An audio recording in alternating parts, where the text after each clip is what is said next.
Meters in length were spotted in Repulse Bay today.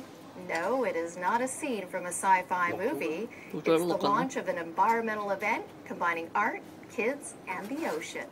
Our Etienne Lamy-Smith takes a closer look. It's not actually a real one, but this picture of a Chinese white dolphin is made of hundreds of school children. Below it, the word protect, and above it, the characters for ocean. It marks the Asia launch of Kids Ocean Day, which encourages children to promote marine conservation.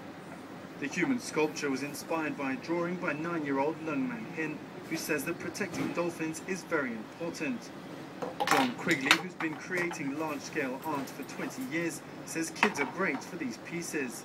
The great thing about kids is there's so much energy, there's so much enthusiasm, and it can be a little chaotic sometimes, but that's, creativity is about bringing something new into the world.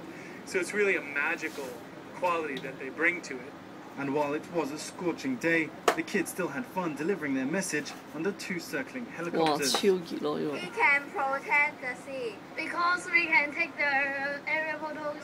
It's first time I see a real helicopter. We can protect the sea and make a dolphin take a photo from aircraft. Now it's almost impossible to see such a large picture from down here at ground level. So the artist had to trace the outline with this recycled sailing rope, which is now going to be sent off to the Philippines to help mend fences.